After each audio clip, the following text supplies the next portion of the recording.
Isang mapagpalang umaga po sa bawat isa. Salamat po sa Panginoon. Sa umagang ito, tayo pong muli ay naririto upang magbulay-bulay ng kanyang mga salita. Bago po tayo magsimula ay hayaan niyo pong kayo magpakilala. Ako po ay si Sister Gles Katapang from Maria Paz Door of Faith Church under the supervision of Ma'am Rebecca Quejada. Sa umaga pong ito ay pasimulan po natin ang ating gawain ito sa pamamagitan po ng isang pagsambang awit sa Panginoon. Awitin po natin yung Itatanghal Kita. Salamat po sa Panginoon. Hallelujah. Nawa ay tanggapin ang buhay na laan, nakalulugod sa inyong harapan. Ang bawat paghinga, pagpintig ng puso'y mag-aalay sa inyo ng pagsamba. Buong lakas, itatanghal kita. Nawa ay tanggapin ang buhay na laan, nakalulugod sa inyong harapan. Ang bawat paghinga at pagpintig ng puso'y mag-aalay sa inyo ng pagsamba. Buong lakas, itatanghal kita. Buong lakas, itatanghal kita. Buong lakas, itatanghal kita. Hallelujah. Salamat sa inyo, Panginoon, ngayong umaga. Minsan pa'y pinupuri namin kayo, Panginoon. Pinasasalamatan namin kayo, O Diyos. Salamat po sa inyo, Panginoon, sa panibagong buhay at lakas na mayroon kami sa umagang ito. Salamat, Panginoon, sa biyaya niyo at sa katapatan ninyong muli naming mararanasan sa araw na ito, Panginoon. Salamat po sa inyong pag-iingat sa nakaraang magdamag, Panginoon. Salamat po sa kapahingahan, Panginoon, ng aming mga pisikal na katawan. Pinupuri namin kayo, O Diyos, at sa umaga pong ito, patuloy kaming lumalapit sa inyo ng may kababaang loob. Ang inyong paglilinis ay patuloy naming hinihiling, Panginoon. Patawarin niyo po kami, linisin niyo po kami at maging marapat po kami sa inyong harapan sa umagang ito. Amin pong dalangin ang pangunguna, pagministeryo ng Banal na Espiritu. Tulungan niyo po ako at itawid sa pag-aaral na ito, Panginoon. At hindi po ang mensahe ko ang marinig, kundi ang mensahe ninyo, Panginoon. Mangusap po kayo sa bawat isa, Panginoon. Pinupuri namin kayo, pinasasalamatan namin kayo sa pangalan ng Panginoong Jesus. Amen. Magandang umaga pong muli sa bawat isa. Atin pong pagbubulay-bulayan sa umagang ito ay pinamagatan ko pong Pray Like Nehemiah at matatagpuan po siya sa Nehemiah chapter 1 verse 4 to 11. Dito po iikot ang ating pagbubulay-bulayan. Salamat po sa Panginoon. Noong panahon po ng pandemic ay nagising po tayo. Ang social media ay binaha ng maraming Bible verses, quotations patungkol sa Panginoon, mga salita ng Diyos, marami ang nangaral.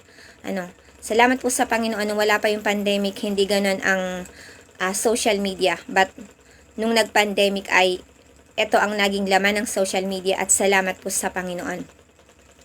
Isa po sa mga nabasa kong quotations, may nabasa po akong quotations sa Facebook. Ito yung may kinalaman sa mga karakter sa Biblia. Sa unahan is, hindi ko na po masyadong sa ulo kasi may isa lang po akong talagang tumatak sa akin. Sa una doon, sinasabi, fight like David. Then sa mga huling bahagi, nakalagay doon is, pray like Nehemiah, love like Jesus. Simula po nang mabasa ko ito, naging palaisipan sa akin, bakit pray like Nehemiah? Marami naman pong taong nanalangin sa Biblia. Nanalangin si Daniel, nanalangin ang Panginoong Jesus. Pero bakit kaya pray like Nehemiah? Ano ang espesyal kay Nehemiah? Papaano nanalangin sa Nehemiah? Ang aking naging katanungan. Salamat po sa umagang ito. Atin pong bulay-bulayin. Papaano po nanalangin si Nehemiah? Sa unang bahagi po ng Nehemiah, sa panimulang bahagi, may binabanggit po dito. Isang natatanging bahagi sa aklat na ito ay ang ulat tungkol sa lubos na pagtitiwala ni Nehemiah sa Diyos at ang madalas niyang pananalangin. Binibigyan din po dito sa panimulang bahagi ng aklat na ito ay ang madalas na pananalangin ni Nehemiah at ang lubos niyang pagtitiwala sa Panginoon. Salamat po sa Panginoon. Ito po ang mga karakter ni Nehemias. Lubos na pagtitiwala sa Panginoon at ang madalas niyang pananalangin. Si Nehemiah po ay nagkaroon ng misyon. At ang kanyang misyon ay muling itayo ang mga pader ng Jerusalem. Salamat po sa Panginoon. Basahin po natin, how did Nehemiah pray? Chapter 1, verse 4. Nang marinig ko ito, naupo ako at napaiyak. Ilang araw akong nagdalamhati at nag-ayuno. Nanalangin ako ng ganito sa Diyos ng kalangitan. O Yahweh, Diyos ng kalangitan, kayo ay dakila at nanginginig kami sa takot sa inyong presensya. Salamat po sa Panginoon. Sa unahang bahagi ay may nag-ulat patungkol sa kalalagayan ng Jerusalem at sa ulat na iyon ay nalungkot, nagdalamhati si Nehemias at siya ay nanalangin. At ganito nga po ang kanyang panalangin. Sa unahang, dito pa sa ating binasa ay kinilala niya ang Panginoon ng may paggalang at lubos na pagkilala sa kanyang kapangyarihan. Dahil sa ating binasa ay, O Yahweh Diyos ng kalangitan, kayo ay dakila at nanginginig kami sa takot sa inyong presensya. When we pray, kinikilala po natin ang kapangyarihan ng Diyos. At isa pa po dito ay yung nanginginig kami sa takot sa inyong presensya. May paggalang. May paggalang po. Salamat po sa Panginoon. Kapag nagiging familiar po tayo sa isang bagay, sa isang tao, sa isang bagay, may mga bagay po tayong nakakaligtaan. Nakakalimutan natin yung paggalang. Nagiging careless po tayo. So, isa pong nire-remind sa akin ng Panginoon dito ay pray with reverence. Pray with reverence to God. Salamat po sa Panginoon. Mabuti po ang Diyos. Mahabagin ang Diyos. Mabiyaya ang Diyos. Ngunit hindi po natin dapat kalimutan na ang paglapit natin sa Panginoon ay may paggalang. Salamat po sa Panginoon sa umagang ito. Kinikilala niya ang kapangyarihan ng Diyos. At sabi dito sa nanginginig. Diba kapag nanginginig po tayo, may takot tayo. May banal na pagkatakot. Ganyan po sila, di ba, noong unang sa lumang tipan. Nanginginig sila, hindi sila makalapit. Dahil sila ay may pagkatakot. Sa atin po, may mga pagkakataon na nawawala po yung paggalang sa Panginoon when we pray. Salamat po sa Panginoon. Salamat sa paalala ng Diyos. Let's pray with reverence to God. Tuloy po tayo. Matapat ninyong tinutupad ang inyong tipan at wagas na pag-ibig sa mga nagmamahal sa inyo at tumutupad ng inyong mga utos. Pagmasdan ninyo ako at pakinggan ang aking panalangin. Nananalangin ako sa inyo araw at gabi para sa bayang Israel na inyong lingkod. Isa pa pong punto dito ay ang kanyang pananalangin para sa bayan. Pagiging selfless.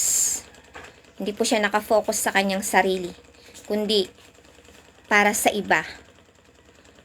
Sa ating buhay, minsan lagi tayong focus sa ating mga sarili, lagi nating binibigyan ng ating mga sarili. Ngunit dito si Nehemiah ay hindi po kanyang sarili ang kanyang binibigyang pansin, kundi siya po ay nananalangin para sa bayan. Isa pong gawain natin isa pong mahalaga bilang mananampalataya, hindi lamang po tayo nakafocus sa ating mga sarili, kundi nakafocus din po tayo, nananalangin din tayo para sa ating bayan, para sa ating kapwa, komunidad, because we are here to pray for others. Sabi nga ni Pablo ay hindi tayo nabubuhay para sa ating sarili lamang. Tayo pinapaalalahanan ng Biblia na magpalakasan, magpanalanginan. Salamat po sa Panginoon, marami pong pagsubok. At sa mga pagsubok, mahirap pong lumapit sa Panginoon kapag tayo yung sinusubok. Talagang mahirap. Halos igupo ka na ng problema. Ngunit kung tayo nararamdaman natin na tayo ay malakas, manalangin po tayo para sa iba. We are called to pray for others. Salamat po sa Panginoon. Isa pa po dito ay, tuloy po tayo. Inaamin ko pong nagkasala kami sa inyo, ako at ang aking mga ninuno. Napakabigat ng aming kasalanan sa inyo. Hindi namin sinunod ang inyong kautusan. Nilabag namin ang mga tuntuning ibinigay ninyo sa amin sa pamamagitan ng inyong lingkod na si Moises. Isa pa po dito, kinikilala ni Nehemiah ang pagkakasala ng bayan. May mga pagkawasak, may mga problema. Pero, dapat po nating puntahan, bakit nagka-problema? When we solve problems, kailangan nga daw po nating puntahan kung ano yung naging ugat ng problema at doon tayo magpapanimulang resolbahin ang problema. Ganon din po sa ating mga pananalangin. Kung ang ating mga ipinapanalangin ay dumadanas ng mga pagsubok, puntahan po natin ating suriin or ating alamin, or yes, let's pray. Let's pray. Bakit ba nagkaroon ng problema? Kung may pagkakasala, ihingi po natin. Kilalanan natin sa harapan ng Panginoon yung pagkakasala na naging dahilan ng problema, naging dahilan ng pagkawasak. Dito pa sa ating binabasa, nawasak ang Jerusalem dahil sa kanilang mga pagkakasala, dahil sa kanilang katigasan, hinayaan silang mawasak ng Diyos. Sa ating buhay, may mga pagkakataon, nagkakasala tayo sa Panginoon, kaya tayo nagugupo sa mga problema. Ang ating mga problema ay bunga ng ating mga pagkakasala. At sa ating mga pananalangin, kailangan po nating kilalanin na nagkasala tayo sa harap ng Diyos, kaya tayo dumaranas ng mga ganitong bagay. Sa pa po dito, kinilala niya. Madalas kapag nananalangin tayo, we are praying for others for blessings. Pagpalain niyo po sila, Panginoon. Pagpalain niyo po sila, hindi po masama. Ngunit, kilalanin din po natin kung may pagkakasala, ihingi po natin ang tawad sa Panginoon. Matatandaan po natin ang Panginoong Jesus, nung siya inadun sa krus ng Kalbaryo, hinahamak, nilalait. Ano ang sabi ng Panginoon? Ama, patawarin niyo po sila sapagkat hindi nila alam ang kanilang ginagawa. Magkaroon po tayo ng kahabagan. Salamat po sa Panginoon. Let's just not pray for blessings, but let's also pray for forgiveness para po sa mga tao na ating ipinapanalangin. Lalo na po't hindi nila alam kung ano yung kanilang pinagdadaanan ay bunga ng kanilang pagkakasala. Humingi po tayo ng tawad sa Panginoon para sa kanila. Salamat po sa Panginoon. Tuloy po tayo. Verse 8. Sinabi ninyo kay Moises, kung kayong mga Israelita ay tatalikod sa akin, ikakalat ko kayo sa iba't ibang mga bansa. Subalit kung manunumbalik kayo at tutupad sa aking mga utos, mapadpad man kayo sa pinakamalalayong lugar, titipunin ko kayong muli sa lupaing aking pinili upang sambahin ako roon. Amen. Salamat po sa Panginoon. Dito naman po, binabanggit ni Nehemias ang mga paalala ng Panginoon, mga warning at yung pangako ng Diyos. When we pray, sabihin po natin, ipaalala natin, ipinaalala niya at binanggit ang mga salitang binitiwan ng Diyos sa pamamagitan ng lingkod na si Moises dito sa kanyang pananalangin. When we pray, pwede nating ipanalangin ang mga pangako ng Diyos. Banggitin natin sa ating mga panalangin ang pangako ng Diyos. Remind natin ang Panginoon. Salamat sa Panginoon. Makikita po natin si Moises noon nang inilalabas niya ang mga Israelita mula sa Ehipto. Nagagalit ang Panginoon at gusto na niyang wasakin ang mga Israelita. Gusto na niyang lipulin. Ngunit tuwing mananalangin si Moises, nire-remind niya ang Panginoon. Sinasabi niya na, Panginoon, ano na lang po ang sasabihin ng mga taong nakapaligid na inilabas niya ang mga Israelita sa Ehipto para lang lipulin. Kaya salamat sa Panginoon. pwede po natin itong gawin. We can pray God's Word. Sabi nga doon, sa napakinggan ko, when we pray God's Word, we are aligning ourselves to God's will. At alam po natin na kapag ang ating mga panalangin ay naka-align sa kalooban ng Panginoon, ito ay kanyang tutugunin. Salamat po sa Panginoon. Dito sa verse 11, O Panginoon, pakinggan ninyo ang mga panalangin ko. O Panginoon, pakinggan ninyo ang panalangin ko at ng iba pang lingkod ninyo na nagnanais magparangal sa inyo. Pagtagumpayin ninyo ako ngayon at loobon po ninyo kahabagan ako ng hari. Dito naman po nananalangin siya. At sinasabi niya, yung kanyang motibo, ang kanyang motibo sa kanyang gagawin ay pagpaparangal sa Panginoon. Salamat po sa Panginoon. Patuloy na i-align din po natin ang ating mga motibo sa kalooban ng Diyos. Salamat po sa Panginoon. Dito po ay, gaya po ng sinabi ko, si Nehemiah ay nasa isang malaking misyon.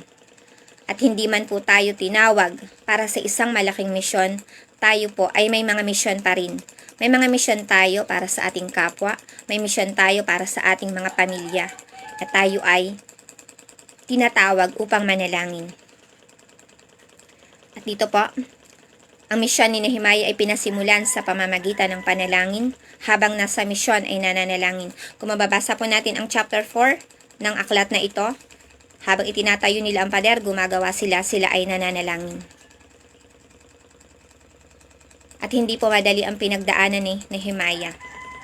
Sa unahan pa lang, may mga sumasalungat na sa kanya, may mga salitang pampahina ng loob, pinagbantaan ang kanyang buhay, ngunit ang laging tugon ni Nehemiah ay manalangin sa Panginoon. His first resource was to pray to God.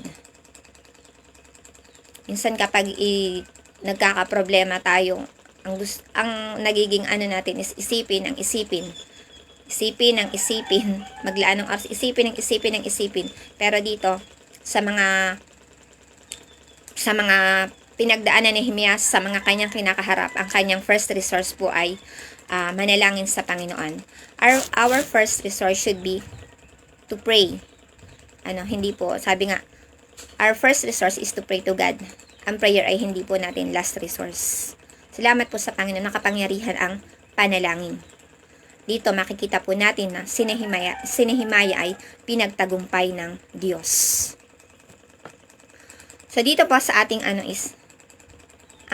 the conclusion po ay, praying like Nehemiah is contending in prayer. At kapag sinabi po natin contending, ito po ay battling or striving. Nakikipagbaka. At hindi po madali ang makipagbaka. Sa unahang bahagi dito ay nanalangin siya, may pag-aayuno, may pagdadalamhati. Nanalangin ng may paggalang, praying with reverence, praying with fasting. Ang ginawa po dito ni Nehemiah. At hindi lang po sa pasimula, kundi sa patuloy na habang gumagawa, nananalangin. Nawa po, sa mga kinakaharap natin, sa mga misyon natin, hindi man malaki, kundi tayo may mga inilalagay po sa ating mga buhay para ipanalangin. Tayo po ay inilagay para makipagbaka. Salamat po sa Panginoon, patuloy po tayong tulungan ng Diyos. At ang tulong ay lagi pong magmumula sa Panginoon. Salamat po sa Lord. Binigyan din po dito ang pananalangin ni Nehemiah araw at gabi. At basahin din naman po natin ang sinasabi sa Luke 18:7. Sabi dito ay,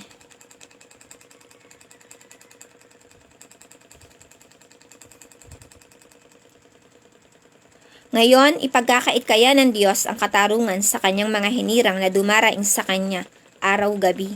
Sila kaya'y paghihintayin niya ng matagal, sabi ng Panginoon. Ito ay may kinalaman sa byuda at ang hukom. Dito, ang hukom ay masama. Ngunit sa ating pananalangin, ang ating pong nilalapitan ay mabuting Diyos. Kaya patuloy po tayong lumapit araw at gabi, and it's time para po tayo ay manalangin araw at gabi, pananalangin may pakikipagbaka. Salamat sa Panginoon sa umaga pong ito. contending in prayer. Praying like Nehemiah means to contend in prayer. Salamat po sa Panginoon. Purihin po ang Diyos sa umagang ito. Tayo po ay manalangin. Hallelujah. O Diyos, salamat po sa inyong mensahe ngayong umagang ito. Salamat po, Panginoon, na minsan pa'y kami inyong pinapaalalahanan upang lumapit sa inyo araw at gabi, manalangin ng may pakikipagbaka, sapagkat ang aming pagtatagumpay, Panginoon, ay nakaugnay sa inyo. Tulungan niyo po kaming huwag manangan sa aming sariling karunungan, kundi sa patuloy na paglapit sa inyo, Panginoon, ay makamit namin ang katagumpayan, makamit namin ang katugunan. Salamat po sa inyo, Panginoon. May mga pakikipagbaka po kaming dapat gawin. May mga taong inilalagay kayo sa amin upang ilapit, idalangin sa inyo, Panginoon, mga taong iginugo po ng problema, mga taong winawasak ng kaaway. Lord, aming dalangin, tulungan po ninyo kami. Tulungan po ninyo kami, Panginoon. Patuloy nyo kaming biyayaan, O Diyos, na laging lumapit sa inyo araw at gabi, Panginoon. Panalangin intentional, panalangin may pakikipagbaka, panalangin may paggalang sa inyo, Panginoon. Salamat po sa inyo, Panginoon. Maging halimbawa po sa amin ang buhay ni Nehemiah na nasa isang malaking misyon na pinagtagumpay po ninyo. Salamat po sa inyo, Panginoon. Katagumpayan ay patuloy na magmumula sa inyo at patuloy naming dalangin, O Diyos, ang aming puso ay magnasa na palaging lumapit sa inyo. At Lord, kung sa buhay namin nawawala yung paggalang sa inyo, aming dalangin, Lord, manumbalik ang paggalang namin sa inyo. Kilalanin namin kayo, Panginoon, hindi lamang ang inyong kabutihan, kundi ang inyong kapangyarihan, ang inyong magagawa sa buhay namin. At kilalanin namin kayo bilang banal na Diyos. Lord, pinupuri namin kayo sa umagang ito. Tulungan po ninyo kami, Panginoon. Amin pong itinataas sa inyong araw na ito, ang mensaheng ito, Panginoon. Lord, I pray, kayo po, Panginoon, ang patuloy na mangusap sa puso ng bawat isa. Kayo po, Panginoon, ang patuloy na pagpaunawa. At ang inyong mga salita ang patuloy na maging inspirasyon namin habang nabubuhay kami sa mundong ito. Lord, maraming salamat po. Itinataas po namin sa inyo ang araw na ito, mga nalalabi pang oras sa araw na ito. Tulungan niyo po, Panginoon, ang bawat isa makapamuhay ng naaayon sa inyong harapan. Salamat po sa inyo. Ingatan niyo po ang mga papasok sa trabaho, mga mag-aaral na papasok sa eskwelahan. Ang patuloy niyo pong pag-iingat at pagbalot ng banal na dugo ay amin pong hinihiling. Mga nanay na maiiwan sa tahanan, Panginoon, ingatan niyo po, bigyan ng lakas sa kanilang mga gawain. Mga tatay na magtatrabaho, Lord, idinadalangin po namin sa inyo. Panginoon, salamat po sa inyo. Mga pastor na pupunta sa mga misyon, tinataas po namin sa inyo ang patuloy niyo pong pag-iingat, patuloy niyo pong pagsama sa kanilang mga buhay, patuloy na pagkakaloob sa kanila, Panginoon, ang kanilang mga pangangailangan. Salamat po sa inyo sa umagang ito. Pinupuri namin kayo, aming Ama. Pinasasalamatan namin kayo, Panginoon. Pagpalain niyo po ang bawat isang nakinig, Panginoon. Kung ano man po ang aking kakulangan, Lord God, dinadalangin ko po sa inyo. Kayo po ang magpuno ng mensaheng ito sa kanila. Salamat po sa inyo. Pinupuri ko po kayo. Pinasasalamatan ko po kayo sa pangalan ng Panginoong Jesus. Amen. Salamat po sa bawat isa. Pagpalain po tayong lahat ng Panginoon. Salamat po sa lahat ng nakinig. Sumayin niyo po ang pagpapala ng Panginoon. Magandang umaga pong muli.